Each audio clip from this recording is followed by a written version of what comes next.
Welcome to Haggy Reads For You on Wolf Spirit Radio. Colleen, Haggy, reads children's stories for the wee ones up to the teens. She also reads books for grown-ups. Tune in, kick back, relax, and listen in. You're listening to Wolf Spirit Radio.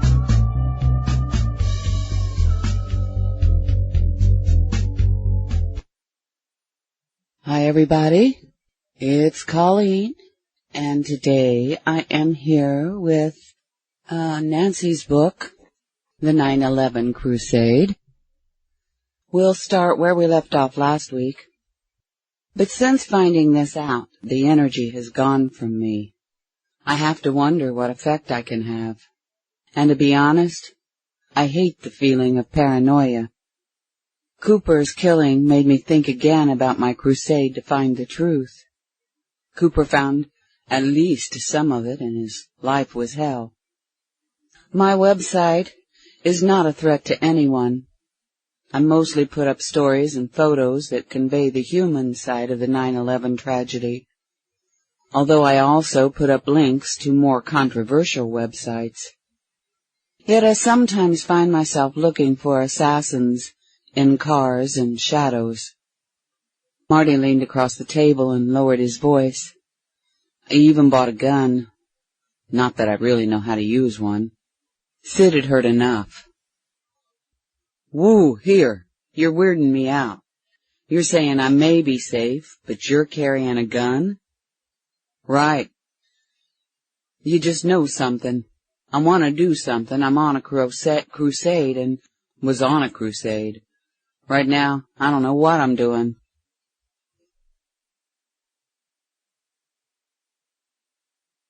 Marty looked at his watch and exclaimed, "Dang, I'm late. Sorry, guys, but I have to run. Maybe we can get together tomorrow or something."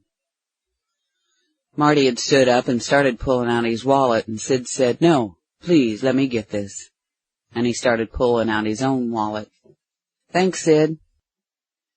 Sid stood up and put out his hand to Marty. "My pleasure. Great to meet you." Marty leaned over to give Nellie a hug. "I'll call you later." It was just after 3 a.m. and Marty was sitting in his cousin's car down the street from Nellie Morris's apartment. The lights were out and Marty was not sure what to do, so he sat there doing nothing except thinking. He had left Nellie and Sid nearly 9 hours before. Marty never got a chance to run the 2 names of Sid's helpers until just after 11 p.m. It took an hour to confirm what he had discovered. Both men were dead. One of a brain aneurysm and the other in a hunting accident. Marty spent another couple of hours researching and jotting down a few notes, following long periods of deep thought. Finally, it all come together. Sid providing explosives had taken down the Twin Towers was not the critical element. Sid proving Americans planted the explosives was also not that important. Much more important was the timeline. What Sid knew could prove the attacks had been planned 3 years prior to 9/11. The focus on when explosives were planted had been on the weekend immediately before the 9/11 attacks. A senior database advisor for Fiduciary Trust located on the 97th floor of the South Tower was the primary key to the timing. Scott Forbes said he was notified 3 weeks before the weekend prior to the attacks that there would be a planned power outage for the top half of the tower.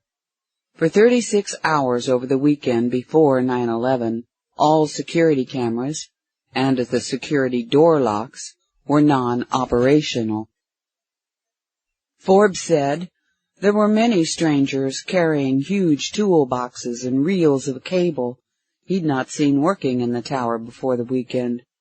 Forbes was told the power outage was to upgrade internet services, but he did not get an explanation as to why the power had to be cut to make such an upgrade. Another thing Forbes and others questioned was removal of bomb-sniffing dogs from the tower complex on September 6th. When Marty went on the Internet to recheck the statement made by Forbes, he found new information. William Rodriguez was a longtime employee in the World Trade Center and talked of hearing explosives in the lower part of the tower before they were destroyed.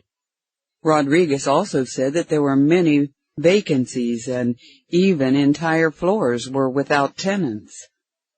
Rodriguez claimed that he'd heard major work being done on some of the supposedly vacant floors. He heard loud banging and noises like heavy metal dumpsters being moved around.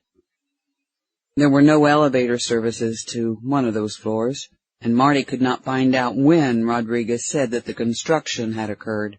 Another new report was from Ben Fountain of Firemen's Trust, who also described odd work being done. His group had been evacuated numerous times from the upper floors of the South Tower, and actually had to move from one floor to another. Fountain reported hearing pneumatic drills being used, and like Scott Forbes, Fountain reported a great deal of fine white dust all over everything. If these reports were true, some sort of major and suspicious work was going on, at least the South Tower, prior to the attacks. But Sid gave an entirely different frame of reference for when the demolition system was put into place. It had started like 3 years before September 2001, and had been concluded just 2 months prior to the attacks. Marty's sister Jill said the work fortifying the wall of the Pentagon went on for 3 years. The flight of AA-77 started at Dulles, some 20 miles south of the huge Pentagon-shaped building. The most direct and safe attack was to simply hit the south side of the building. Instead, AA-77 flew west, turned around and flew east and past the Pentagon, then reversing direction again to fly a course that lined the plane up with the east side of the Pentagon. At the point, AA-77 pulled off a 270-degree descending turn at over 400 miles an hour to hit the west side of the Pentagon. The bomb blast, retrofitting the west wall, was to be finalized the following day. It had taken 3 years of preparation, which corresponded to the time Sid, his brother, and 2 other men implanted a controlled demolition system in both towers. 3 out of 4 of those men were dead. Marty needed to tell Sid about the others. But what then? Marty had already admitted to himself that he was damn scared of the implications. If Marty helped Sid and Nellie, all of their lives would be in danger forever. Marty feared the bigger than the biggest would be after them all, but this was a gut fear. In his head, Marty could not imagine what danger Sid really could pose to the enemy. While Sid was the only one alive who might be able to tell the story of demolition, there was a huge amount of facts that already were available to prove that. But the established story about the destruction of the towers had taken precedent over the truth. The public had bought the official version, and people were disputing that story were called unpatriotic.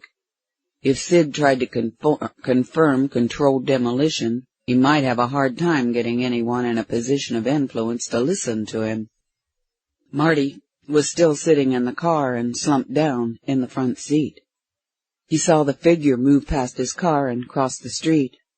Marty slowly sat up and looked in the direction the figure was walking. It was a man with a big, strong walk. He stopped in front of Nellie's apartment building. He lit a cigarette and seemed to be looking around. Marty kept himself in the car and felt his heart start beating harder in his chest. The man in dark clothes suddenly skipped up the 4 stairs and was lost in the shadows just before the door. Marty waited motionless for the man to reappear. Finally, a cramping body forced Marty into repositioning himself in the driver's seat. He'd been sitting up for only a couple of minutes when the light went on in Nellie's apartment. Marty moaned out loud. "Shit," he said. "Call the cops." He silently screamed to himself. No, that may not be necessary. I'm just being paranoid. The guy probably lives there, and maybe Nellie got up for some water or something. Oh, shit. Marty reached across the seat for his briefcase.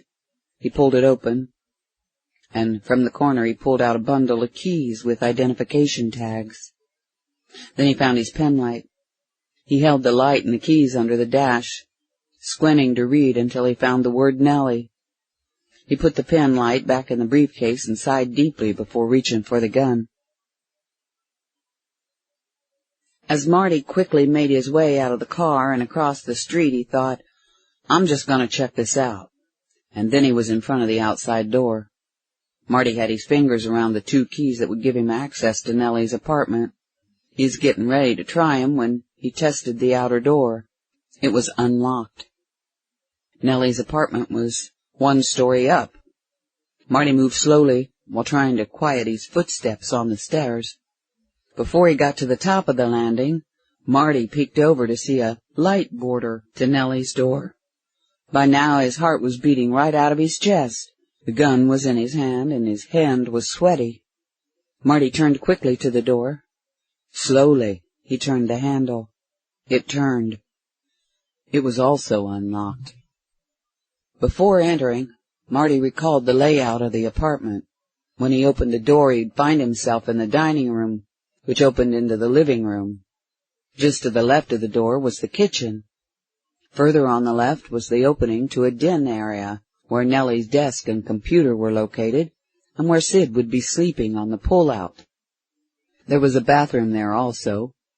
To the right of the living room was the master bathroom and Nellie's bedroom.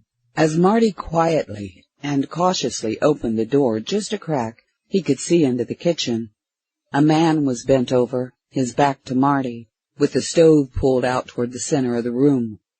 Marty strained to see what the man was doing. Maintenance guy? He silently wondered. He opened the door further, seeing more of the kitchen.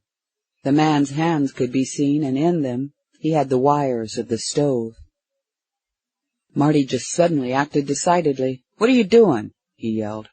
Marty expected the man to jump up in surprise, but instead the man went completely still. A moment later, the man began slowly standing and turning at the same time. As he come around to face the intruder at the door, the killer pulled the gun from inside his jacket and began bringing it up to target. Marty shot first. The gun barked and kicked back slightly. Marty had a death grip around it. He could not remember telling his finger to fire. The image of the man's right eye exploding in front of him surprised Marty, actually stunned him. The stranger stopped standing and fell to his knees and continued falling forward until his head hit the floor, rather soundly. It took a few moments before Marty ran into the hall and began throwing up. He actually puked on the pistol. When he stopped retching, Marty quickly went back into the apartment and closed, then locked the door.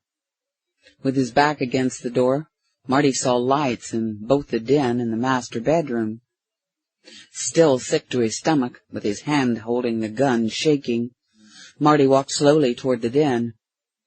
He was willing himself to go deeper into the apartment, to confront whatever was there. Marty could see Sid lying on the pull-out. Dead? Alive? Marty asked himself. Slowly he walked over and looked down. "Sid," he said. The color in Sid's face looked normal.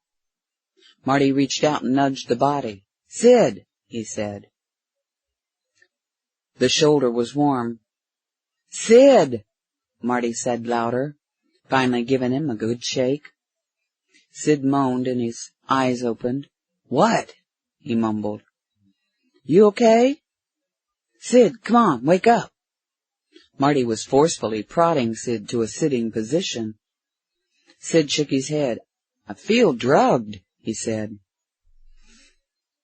Marty left Sid and quickly moved to the back area, where he hoped Nellie would be also in a drugged sleep. And she was. It took more to get her awake. Marty went back into the living room and found Sid sitting in the big easy chair. Marty sat across from him and said, "Nell's okay. Drugged too." Marty asked, "How do you feel?" Sid slurred, "Drugged." "What happened? Why are you here?" "I need some water." As Marty immediately got up, he said, "Well, Sid, you sit there and I'll go get some water." In the kitchen, Marty did not look at the dead man who was still on his knees with his head on the floor. Marty thought he looked like he was praying. And stepping around him in a pool of blood, Marty got a glass of water and returned to Sid.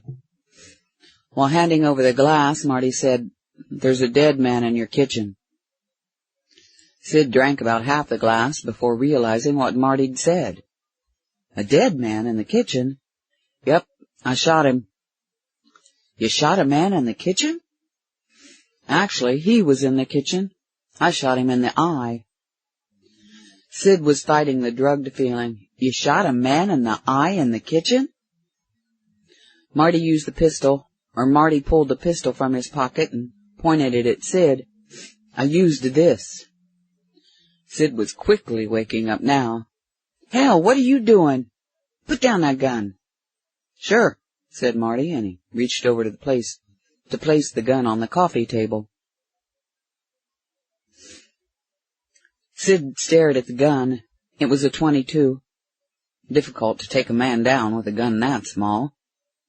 "Marty, do you know anything about guns?" "No, well, I do know that it takes a full half second between committing to pull the trigger and when the trigger is actually engaged. Imagine you think, 'Pull the trigger,' and it takes a full half second before your finger actually pulls it, and yet I don't remember ever thinking, 'Pull the trigger.' It just happened. And then the guy's eye exploded and he fell on the floor, and I went into the hall and puked. I even puked on the gun." Sid replied, "You puked on the gun?" Marty shook his head. "Yep." Sid started laughing. Marty joined him. Together they got into one of those deep belly laughs that take on a life of its own. Nellie was in the archway slurring, "What's going on?" Marty jumped up and grabbed the glass from Sid's hand. "Right here, love. Let me help you back to bed." Sid stared at the small, thin gun resting on the wooden table, while Marty returned Nellie to her bedroom. Sid finally and slowly stood up. After a moment, he walked toward the kitchen. The stranger was in an almost fetal position. His rear end was in the air, and his forehead was resting on the floor, stained with blood. But not a lot of blood. All things considered, it was a rather tidy killing. Sid looked around the kitchen.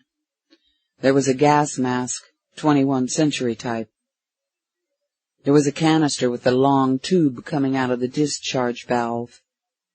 Sid realized whatever was in the canister had knocked he and Nellie out. The mask protected the intruder. Leaning over the corpse, Sid looked behind the stove. The wires had been cut. There was a small box on the floor beneath him. Sid reached over and picked it up. From behind him, Marty asked, "What's that?" He turned around and held it out for Marty to see.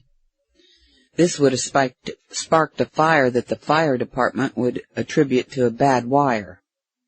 We would have probably died in our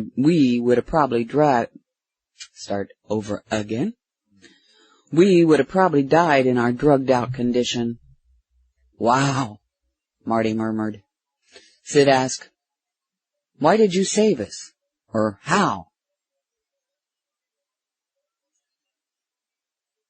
Marty quietly said, "Rodney Banks and Dan Ross are dead." Sid felt the shock. even through the drugs still fogging his mind. How? Banks died in a hunting accident, and Ross from a brain aneurysm. I'm sorry. Sid started moving out of the kitchen, but Marty was blocking his escape. Excuse me, I've got to sit down, Sid slurred. Marty got another glass of water and joined Sid, just outside the kitchen at the dining room table. Here, Sid, drink this. Marty sat down. What's this all about? Sid asked, not missing the extraordinary odds of 3 of 4, dead within a year. This 9/11 thing is huge. A lot of people are in on it, but you and the other 3 are the ones who can provide a timeline. You said you worked on the tower's demolition project for 3 years. The one wall of the Pentagon made to withstand a missile attack, the wall that was hit, had been worked on during the same 3 years. Someone planned this event 3 years before, and you can prove it was Americans who planted the explosives. And I suspect you are not one of the insiders.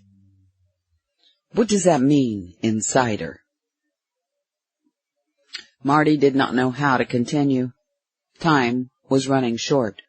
Sid, you need to trust me.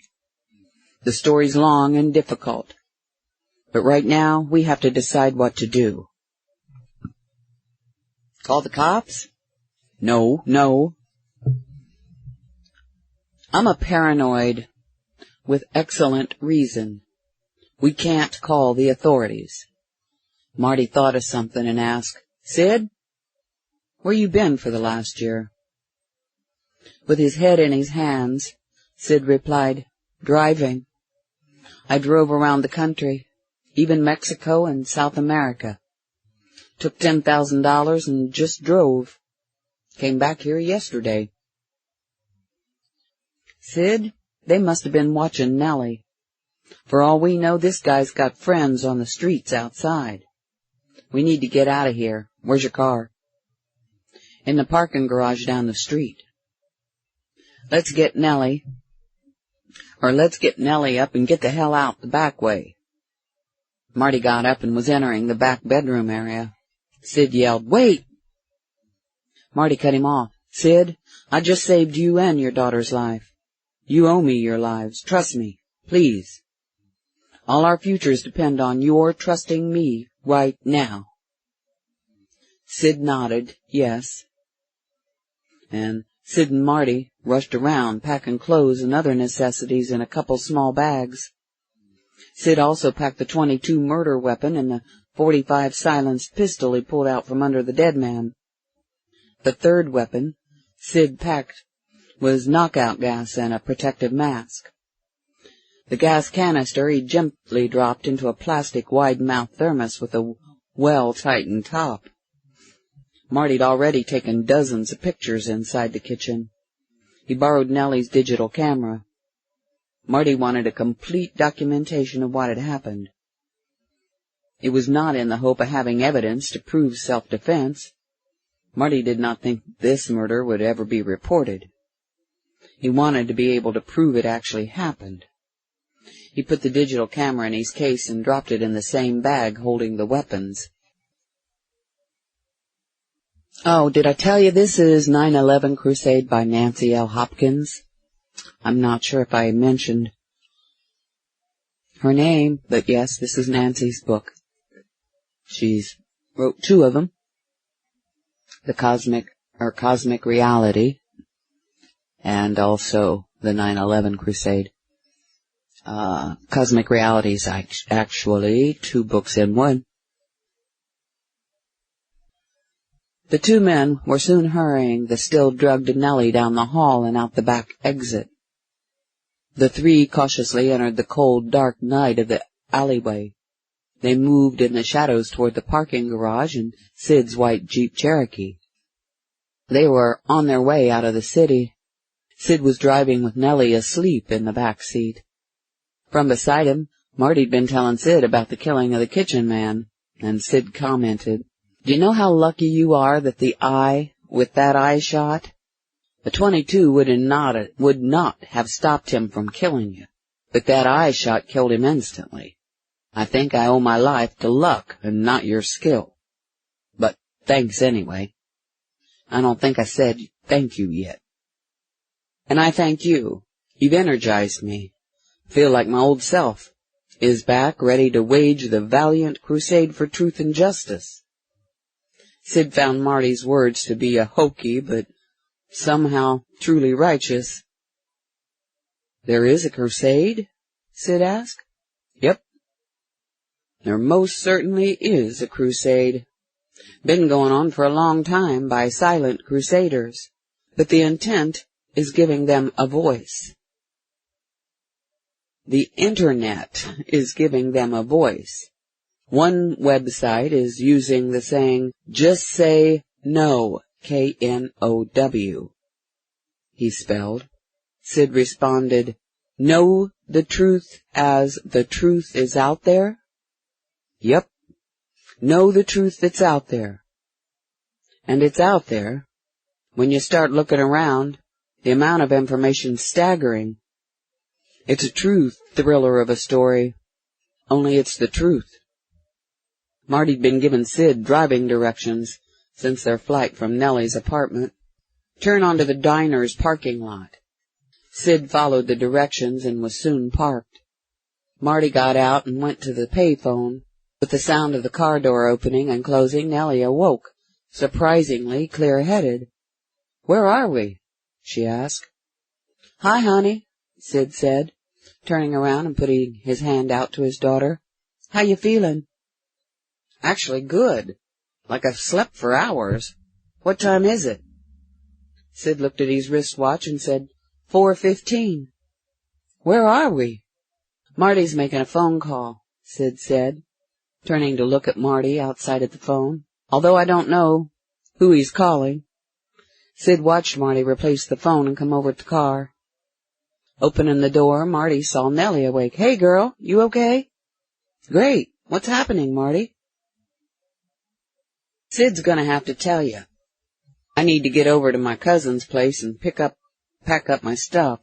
You guys go into the diner and wait. I'm gonna call a taxi and I'll come back the same way. Might be a while, so eat slowly. Sid, I hope you have cash. You might as well cut up your credit cards and don't use your phone. Maybe we should just throw 'em out. Sid replied, I got plenty of cash, and I think I'll hold on to my phone for a while, although I won't use it. God, you're paranoid. Absolutely paranoid. Later. Marty closed the door and returned to the phone. A few minutes later, Sid and Nellie walked by and entered the diner. Marty did not say anything. He just smiled at Nellie. It took almost 10 minutes before the taxi arrived. Marty planned to tell his cousin Mike everything, including where Mike's car was. Mike was a crusader, too. As they sat down at the diner, Sid related details of what Marty discovered about the deaths of Rodney Banks and Dan Ross, and the 3-year time connection between the Pentagon West Wall construction and the installation of the demolition system in the towers. Finally, Sid described Marty's killing of the would-be killer. Nellie listened quietly, periodically asking for clarification, but mostly taking it all in, silently. When Sid finished, Nellie asked, How's Marty taking this killing thing? Sid answered, Amazingly well. He says it's like he was playing a video game. It doesn't feel real to him. It doesn't feel real to me. Nell, what happened to America since I've been gone? Nellie did not reply until the waitress had left, leaving behind a wondrous-looking variety of breakfast foods. It all looked so good, and Nellie was famished. She held her pointing finger in the air, indicating, wait. Sid was not so enthralled with the food. It was not gone that long, or I was not gone that long, was I? What happened during the time I hid from the world? Sid thought of the thousands of miles of just driving, and the people that he'd met and enjoyed. Nothing of great importance was ever said. He just looked and did not really interact. It was like he'd been in a fog. Since arriving back in New York, the fog had returned, but to a nightmare. Nellie had eaten enough to slow down, and between bites she told Sid about H.R. 5005, the Homeland Security Act of 2002. It's a 500-page bill, proposed this last June. It's being promoted as the only way that we can get our security back. And, Dad, this thing scares me. How so? Sid asked, finding the food good and inviting in spite of his earlier lack of appetite. They're establishing a thing called the Department of Homeland Security. This department will come out of a combination of 30-some existing agencies. Which ones? Well, let's see. The Secret Service, Customs, the Coast Guard, FEMA, Immigration, Transportation, some health-related services, including the Animal and Plant Health Inspection Service, whatever that is. And Nellie kept thinking, while chewing at her toast. Ah, yes, the General Services Administration, and something called the Federal Protective Service. Can't remember 'em all, but 30 agencies or programs that already are in existence. What are they supposed to do? Sid asked. Well, that's what's bothersome. The report is so big that nobody's clear on the details. In general, the idea is to focus efforts to protect us from terrorism and what we should do to respond to a terrorist attack. But the paranoid among us fear that we're giving away way too many freedoms in search of security. Like, Sid prompted. Well, they'll be collecting a lot of data on individuals and groups.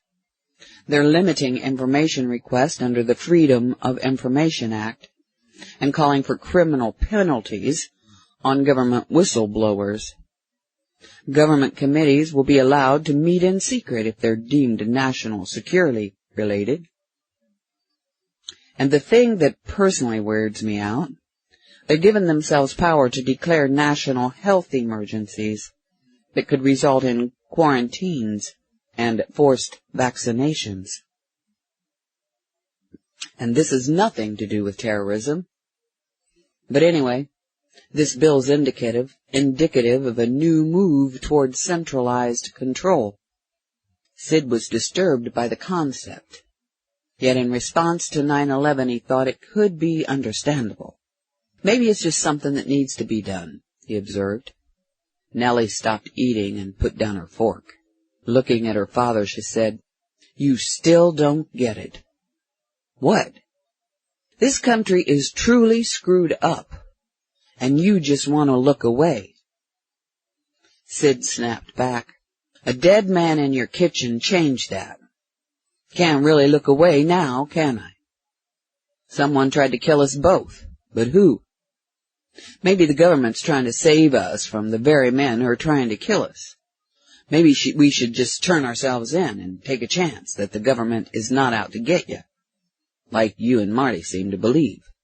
"Dad, I think you're too naive. You still want to believe that everything's like it's supposed to be, but it's not. Someone orchestrated the entire 9/11 event, and people high up and integrated into the administration knew about it before it happened." Nellie reached out and took the coffee pot and poured it into both of their cups and continued.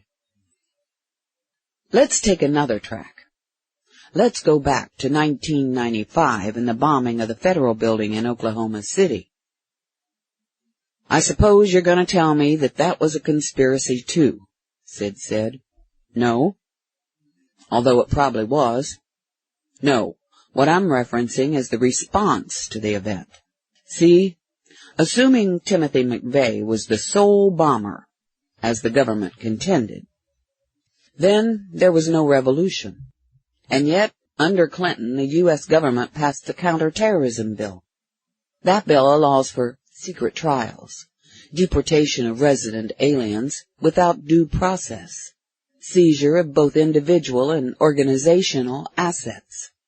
And there's no provisions for appealing or return of seized assets. Nellie continued, "This sounds like the same thing Adolf Hitler did in response to the burning of the 1933 Reichstag building, the German Congressional Hall. Hitler was able to get a decree passed called For the Protection of the People and the State.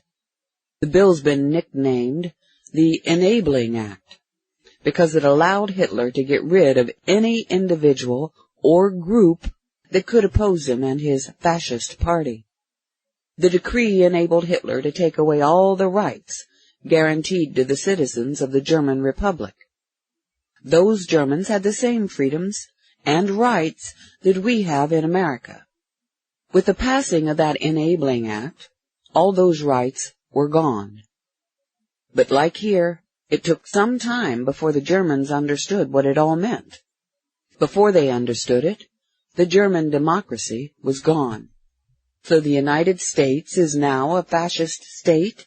Sid said sarcastically. "Just maybe it is. The definition of democracy is all for one. The definition of communism is one for all. The definition for fascism is all for the state. And that seems to be where we're going. The state is becoming more important than any individual." "I need to go to the bathroom," Nellie said while standing up. Sid sat alone, picking at his food. His appetite was gone again. Sid Morris desperately wanted to believe in the American myth of democracy, giving every citizen certain undeniable rights. He wanted to be proud to be an American, and to choke up at the sight of the American flag. Sid was a true patriot deep down, where the scars of Vietnam still hurt from time to time. Sid and his brother Jimmy enlisted together. Jimmy was drafted, and Sid could not let him go alone. They were separated right after boot camp. Sid went to Vietnam. Jimmy stayed in the States working in Army intelligence. The twins never saw the world from the same eyes after that. Sid came back from Nam and was spat upon by Americans in whose name he had killed. In some ways, Sid never faced up to the hate he felt directed toward him and other Vietnam veterans. Sid just wanted to believe that he and the others had done what was done for a worthwhile cause. But experiences over there made him sure war was never an option. Nellie came back to the table, and Sid immediately detected fear. "Dad, what about Mom?" she asked. "What about her? Is she in any danger?" Sid started to say no, but he hesitated. He started analyzing the threat. "Well, I haven't talked to your mom since I started my trip and gave her the keys to the cabin. Actually, except for those few family encounters, I haven't seen your mom since we got divorced. I doubt she'd be in any danger. I'm only heartbroken I placed you in such danger. I'm so sorry. It's not your fault, Dad. This is just one strange world." Father and daughter were both thinking of the same woman, Sarah Morris. She'd be stunned by the turn of events. It was Sarah who saw a conspiracy behind every event. Sid and Nellie looked at each other. The irony of the situation then made them start to laugh. The events of the night intensified their release into laughter. Sid managed to say through his laughter, "I thought she was nuts." Nellie had tears rolling out of her laughing eyes as she asked, "Was that why you divorced her?" Sid laughed even harder. He slowly let his thoughts of the divorce stifle the laughter, and he finally sighed, feeling relaxed and rather sleepy. Nellie'd also grown silent. I think we just grew too far apart in our view of the world. For most of your teen years, your mom and I just were good friends. After you left for college, there was nothing holding us together. I still love her. I just don't really like her. It was Nellie's turn to sigh. Mom seemed to go beyond some line of normalcy. Did she have an affair with that Curtis guy? I don't think so, and I've given it some thought, Sid smiled. Nellie knew that there'd been an affair, but did not want to be the one to tell her father. She just said, there were times I wondered if she was off the deep end, but I always thought there was something really nuts about him. Sid noticed the lightning of the sky and realized that sunlight was just over the horizon. He looked at his watch and said with surprise, Wow, look at the time. Where the hell's Marty? Marty was just down the road on his way back to the restaurant. He'd taken the taxi to his cousin's place to retrieve his luggage and computer. Mike Martin was 20 years older and Marty's most trusted confidant. Sorry, bro, Marty said. You're gonna have to get the car yourself. I think your exposure's limited. But man, you gotta be cool. Mike Martin had been in the conspiracy and fall of America for decades. He'd simply watched it all coming down. It had started in the 1960s when he joined the fringe fanatics of the anti-Vietnam War protesters. It was only luck that kept him out of jail and on the right side of the law.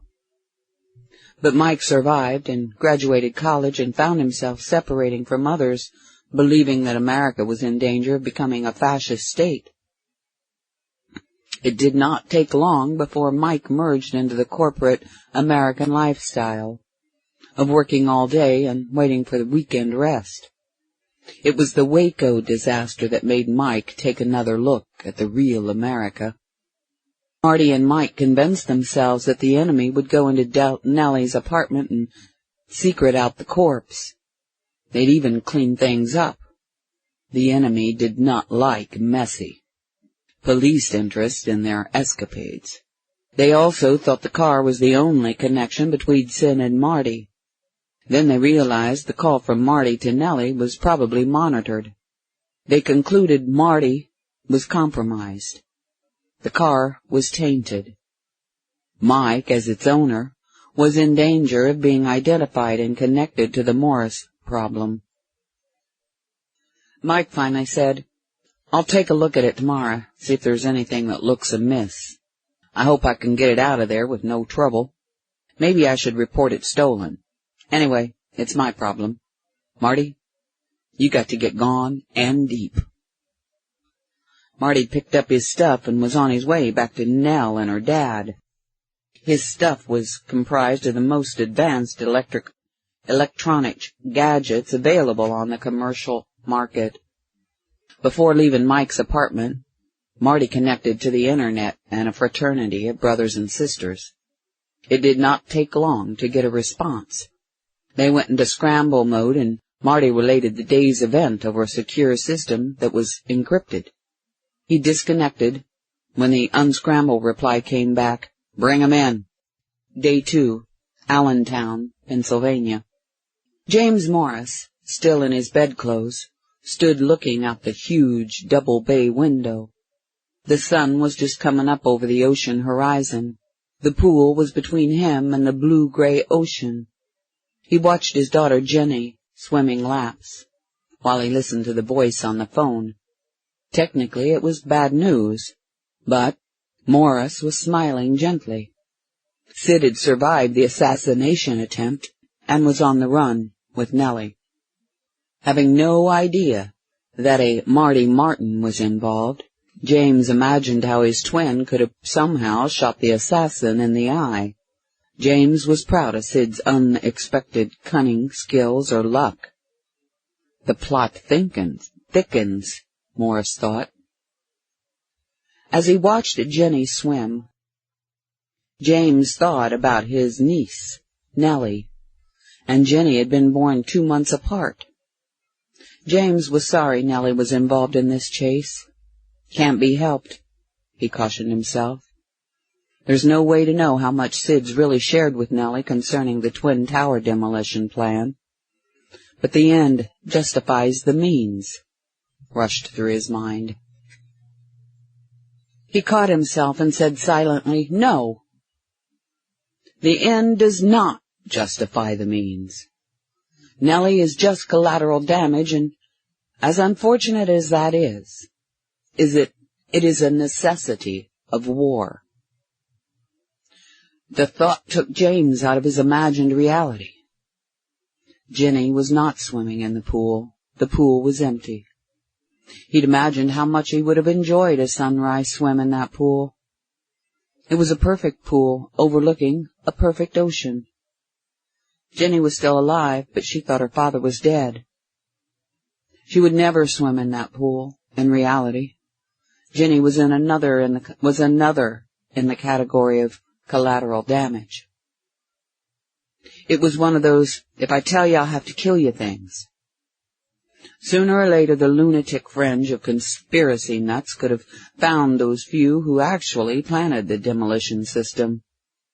The computer nerds and security forces were carefully manipulated and never told of the explosive system they assisted in implanting. The people who had to die were the ones who actually placed the explosives and wired the system that were controlled by the computers. Morris knew most of their secrets, but he was much too valuable to kill. More to the point, James was a warrior and a patriot. Maybe not an American patriot, but a patriot nonetheless. He'd given his life for the cause, and along the way his family, friends, and past had fallen aside as collateral damage. It was either fake a suicide drive off a cliff or die for real. James Morris did not know Marty Martin even existed, but he knew that type of fanatic was his ultimate enemy. Someone searching for the truth would eventually find a conspiracy. The problem's always proving if it's real or imagined conspiracy. The only real proof was in having testimony from the conspirators themselves, or those who actually participated in a conspired event. In this case, the event was the destruction of the Twin Towers and the attack on the Pentagon. James said into his phone, "I'll get back to you," and he hung up. Marty had taken another taxi to make the return trip to the diner. He knew by the welcoming smiles of Sid and Nellie that he'd been missed. Marty did not acknowledge them as he bought a coffee and a couple of donuts to go. He was soon followed out of the diner by Sid and Nellie. The three quickly got into Sid's Jeep. Sid was the first to speak. "Marty, we have to go to North Carolina." Marty was stunned. "Why do you say that?" "I think my wife may be in trouble." Marty then remembered Nellie telling him about her mother and the cabin in the North Carolina mountains. "Why do you think she's in trouble?" "If they were watching now, they're probably watching Sarah. Maybe they'll try to kidnap her, to get us to give up." Marty considered the situation. "It's more likely you'd fall into a trap before you could get her out of there. You could put her in danger. Best thing to do is to stay the hell away." Nellie spoke up. "That would probably be true for most people, but my mom is not most people. As soon as she hears about the dead man in my apartment, she'll unleash a storm of protest." Marty asked, "What dead man?" Before either companion could answer, Marty continued, "They'll make sure that there's not a sign of anything out of place. What happened this morning will never make the police blotter." Nellie and Sid considered this in silence. Nellie soon asked, "Then can we tell her we're going on an intended—" Let me start that over. Nellie and Sid considered this in silence. Nellie soon asked, "Then can we tell her we're going on an extended trip?" And Marty stopped her by saying, "Nell, I don't think you'll be just on an extended trip. Your life will never be the same. If we survive, it will be outside normal life. This isn't a brief interlude in your life. This is a new life, and one that will take you into an entirely new reality. You either run and hide, or you hide and fight. Either way, you can never contact anyone, family or friend, that you knew before. Sid thought a moment and said, "Then let me just turn myself in." Again, Marty interrupted with, "You're both tainted, Sid. Nellie will never be safe, whether you're dead or not." "Then the same holds true for Sarah, doesn't it? My wife will never let go. She'll never let Nellie go. Sarah will not stop until she knows what's happened, and then she'd be just as vulnerable as Nellie." Marty replied, Take the Holland Tunnel over to West I-78. Marty was thinking it was probably better for Sid to think the trip to North Carolina was to rescue his wife. They were going to North Carolina anyway. He also noted that Sid was not calling Sarah his ex-wife. Sid followed Marty's directions, and they were soon on Interstate 78. They traveled about 10 miles in silence, each immersed in their own thoughts. Sid broke the silence with, "The 95 connection's coming up." Marty replied, "Just stay straight at 81. Sid replied, "I'm new to this cloak and dagger stuff, but isn't 95 the better route? You can make better time on 81 with its more limited access, but 95 has more wiggle room." "Just stay straight," Marty said while quickly looking at his watch. They were well ahead of schedule. "Just take your time and watch your speed." Nellie'd started dozing off until the two men's voices disturbed her. She'd been thinking about her mom, trying to see if there was any way that they could keep from dragging her into this mess. Nellie figured her father'd been thinking along the same lines. "Marty, tell my dad about NORAD." "About what?" Marty asked. "The exercise. I think it's important for him to know how far-reaching all this is." Marty smiled, thinking out loud. "Yeah, when it gets down to it, it's that question about coincidence. Either you believe in random choice or random chance, or you believe the pseudonym for God is coincidence, or you believe in conspiracies. The NORAD exercise is one of those things you just have to shake your head over." Sid interrupted. "Remind me what NORAD is." Marty replied, "North American Air Defense Command. They're located in Colorado at the Cheyenne Mountain Air Force Base. They're the national level command for anything to do with space or air activities. Anyway, on 9/11, NORAD was running an annual exercise called Vigilant Guardian, conducted nationwide and simulating an attack on the U.S. Supposedly, an aspect of the exercise was a politically motivated hijacking on an American airline that goes on to land in Cuba. Incredibly, in the 2 years before 9/11, NORAD actually conducted exercises that simulated hijacked airliners used as weapons. One of the simulated targets was a tower of the World Trade Center. They used military and civilian aircraft as mock hijacked planes.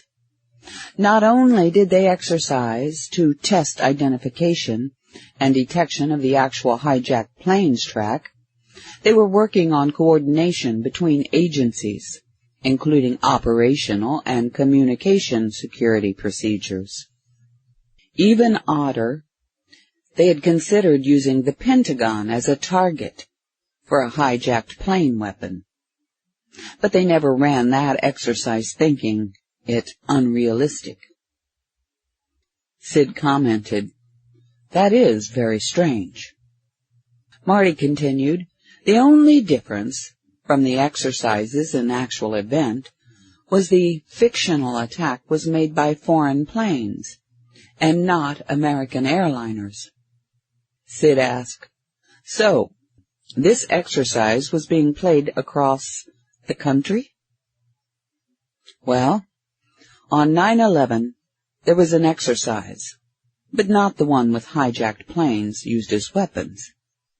Those had been previous scenarios. The exercise on 9/11 was nationwide, but the military command directly involved in the attacks was the Northeast Air Defense Sector of NEADS. But we'll just call it the Northeast Command." Marty pointed out the car window toward the north, saying, "The command is located that way, in Rome, New York." They were the first military unit notified by the Boston Flight Control Center. There was a possible hijacking.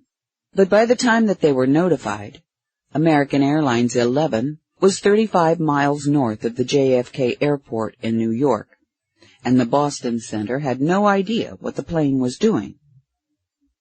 As part of the military exercise actually being run, there was supposed to be a hijacking of a plane for political reasons.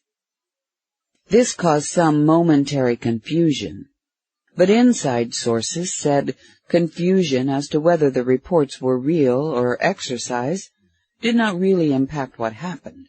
Anyway, the military was not informed of the first suspected hijacking by Boston Flight Control until 12 minutes after Boston began fearing the worst. But once notified, the Northeast Command ordered 2 fighters from Otis, Cape Cod, to battle stations. So within minutes of being alerted, the military had 2 fighters on the runway ready to go. They just didn't know where to send them. The radar system being used by the military was old. Once the airliner's identification transponder was turned off, the military had no way of being able to identify one aircraft from all the other blips on their old green radar scopes. Yet, even without a specific location, within 5 or so minutes of being notified of a problem, the military ordered the 2 Otis jets into the air and to head toward New York City. The jets were virtually taking off when the first tower was hit, and they were still more than 150 miles away. The military did not know about the AA-11 crash for 5 minutes, and then it was just because someone saw it on the news. They placed a call to the New York Flight Control Center to ask if they knew about a plane hitting the tower. Even New York did not know. Another call to Boston confirmed a plane had hit the tower, but Boston refused to confirm it was their missing airliner. They did, however, confirm that they lost the airliner 8 miles from the JFK airport. Now, this is what really indicates the complete lack of coordination and communication between civilians and the military. New York Center was already concerned about a second airliner. It was also off course and without its transponder signal and heading in that direction. New York Center controllers watched it descend, and no one thought to contact the military until the very last second. But before the Northeast Command could react, military personnel there saw the second airline hit the second tower on television. And when trying to get the 2 Otis jets into the mix, civilian air traffic controllers refused to let the jets into their airspace. The military jets were put into a holding area off Long Island over the ocean. Sid asked, "Why didn't the Northeast Command order more jets airborne?" They only had 2 other jets under their control at Langley Air Force Base in Virginia. Those jets were put on ready, but did not take off. The military did not want the only 4 aircraft at their command to run out of gas at the same time. Sid interrupted again. Wait a minute. Are you telling me that there's only 4 aircraft available to protect the entire country? No, there's actually a total of 14 nationwide. Only 4 were controlled by the Northeast Command. I don't believe this, Sid exclaimed. Oh, they used to have 60 jets ready all the time. But that was the Cold War. By 2001, there were only 14 for the entire nation, and only 4 to protect Washington and New York. The top 2 targets for any bad guy. Unbelievable, mumbled Sid. Exactly, confirmed Marty. And even if the jets got into it, no one in a military command could order them to fire on a civilian aircraft. The only person having that authority was the president. Bush was in Florida listening to children reading a story about pet goats that eats everything in its path. Marty continued, Oh, it gets better. About 15 minutes after the second tower was hit, Boston Center called the military claiming AA-11, the first hijacked plane, was still flying and headed toward Washington. The main problem for this fiasco came from American Airlines refusing to communicate anything it knew. The airlines have secondary communications and beacons that allow a United Airlines to know its plane was gone and to immediately report that to Boston. But American Airlines would not communicate anything. This time it was Nellie who interrupted. Marty, you seem to be relating massive confusion and pathetic coordination, not a conspiracy. True. At first it looked like it is just part of a conspiracy because of how unbelievably horrendous the military response was. But with information we now have, it looks like it was just a massive meltdown. For instance, the jets at Langley were finally told to get airborne. This was to allow them to intercept the Phantom AA-11 heading for Washington that Boston Control Center had reported. But of course AA-11 had already crashed. But instead of flying toward the Phantom target in Washington, the Langley jets followed normal procedure and flew east over the ocean. No one had briefed the pilots on what they're supposed to be doing. It was like the Cold War was still on and they flew east to intercept some missile from Soviet submarines. Sid was incredulous. The pilots were never briefed? True, Marty confirmed. The Northeast Command realized that the jets were going in the wrong direction and ordered them to be turned around toward Washington. As the jets raced towards D.C., the Northeast Command gets reports from Boston Center and Washington Center that an unidentified plane had been detected on radars at both locations. The plane was just 6 miles away from the White House. Sid noted, Crap! 6 miles is only minutes away. Was that the Pentagon plane? Turned out that way. Marty shook off the sadness and continued. The jets were still 20 minutes away. Marty no longer blamed the military nor even civilian air traffic controllers for his sister's death. It was what it was. Human error and lack of communication and coordination. He no longer believed those people conspired to kill. They were, in the end, just flawed humans. Cleveland Center had been aware of a problem with United 93 for over 35 minutes before the military was notified. The original notification was going up the Federal Aviation Administration chain of command. Cleveland Center was able to contact the pilot of one of those supposed hijacked planes and confirmed that it was okay. It was also Cleveland that reported United 93 had a bomb on board and had lost the transponder. Cleveland Center had been aware of the problem with United 93 for over 35 minutes before the military was notified.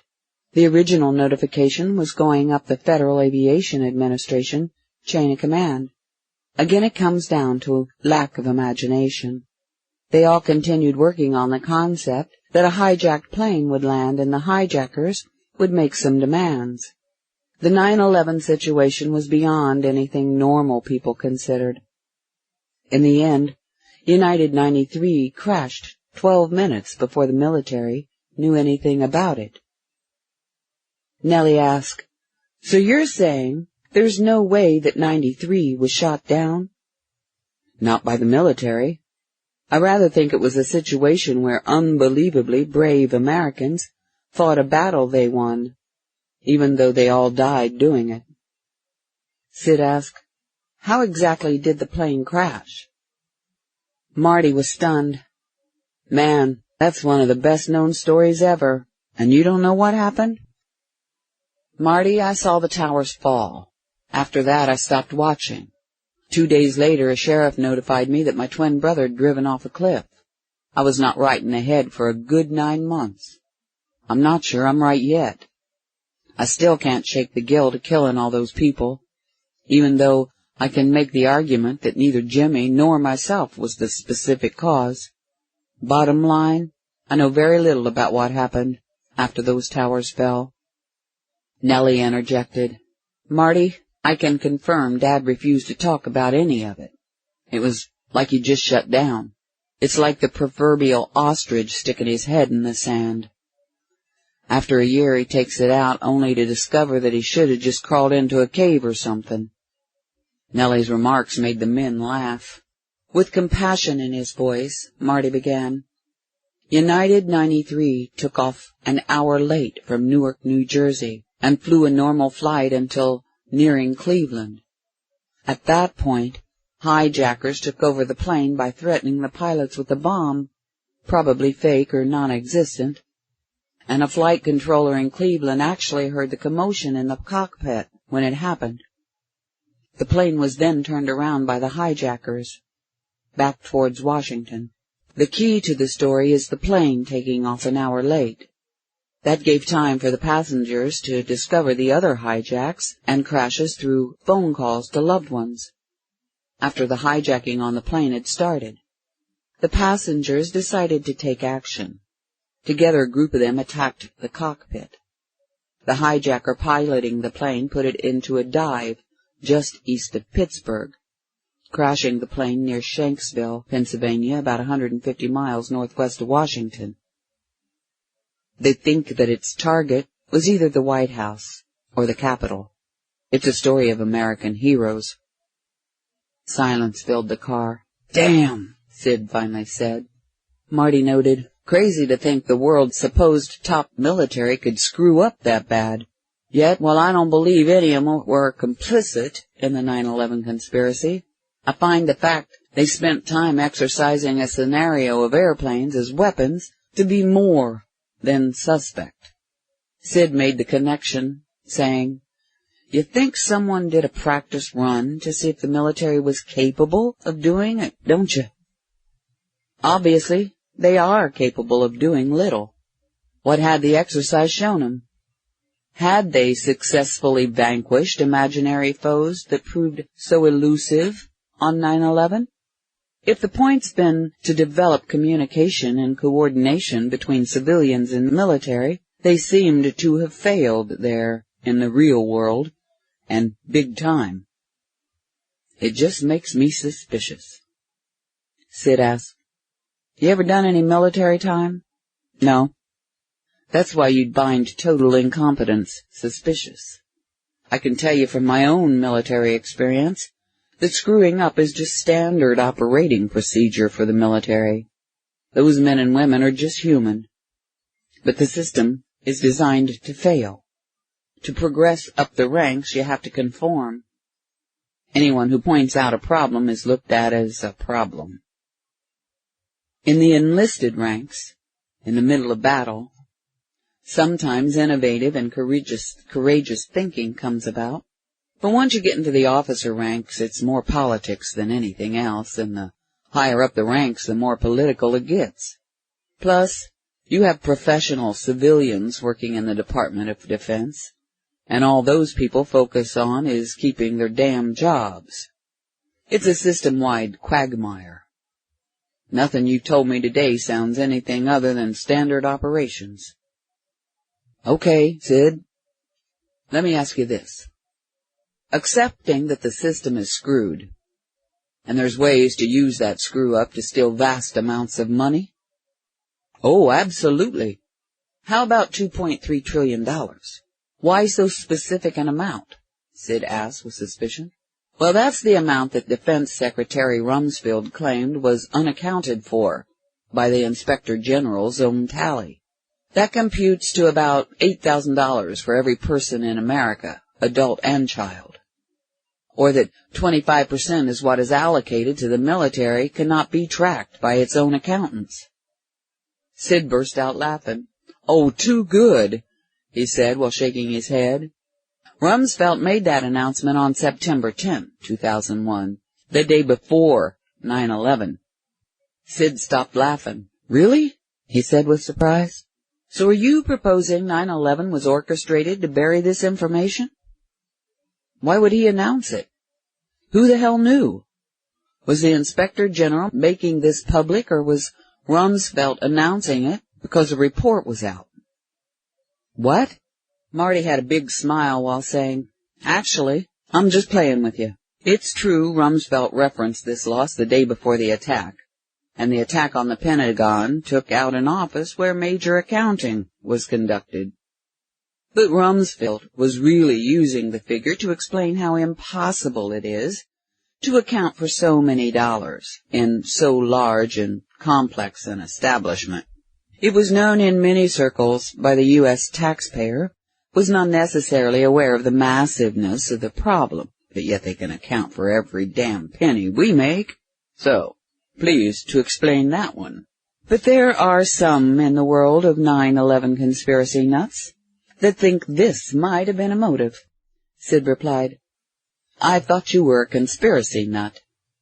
Marty was smiling. Oh, not that much of a nut, but you can see the problem. There's so many conspiracy stories out there that legitimate theories are pushed into the same trash pile as the real nuts. I see, Sid noted. I have to admit confusion as to what there is to ponder.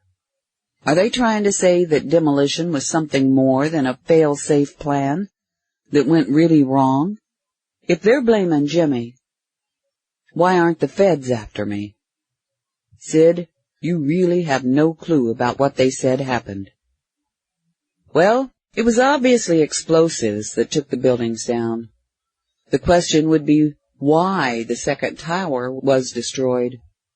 With a sudden insight, Sid continued, someone's saying the towers were destroyed, probably with full insurance, to the benefit of the new owners who did not want to pay millions to take out the asbestos. That's one theory. Incredulous, Sid said. Oh, come on.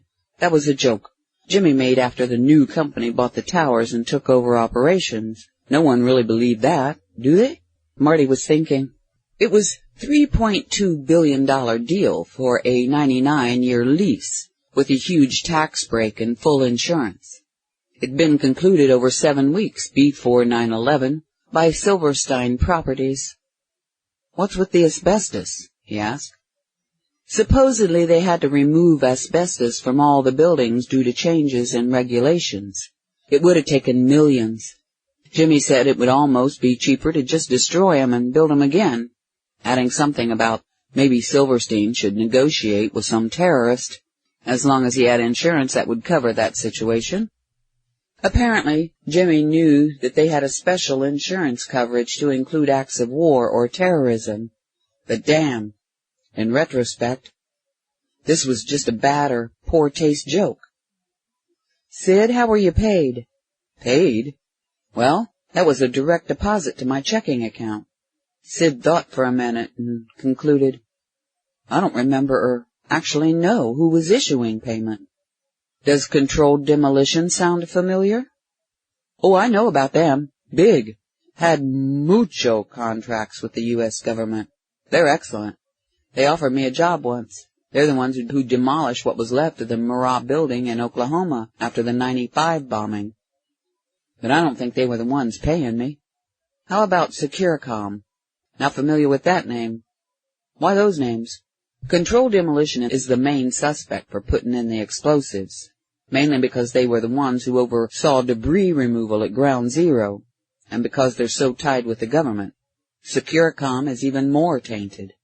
The first flag was Securicom, providing electronic security for not only the World Trade Center, but also Dulles International Airport and United Airlines.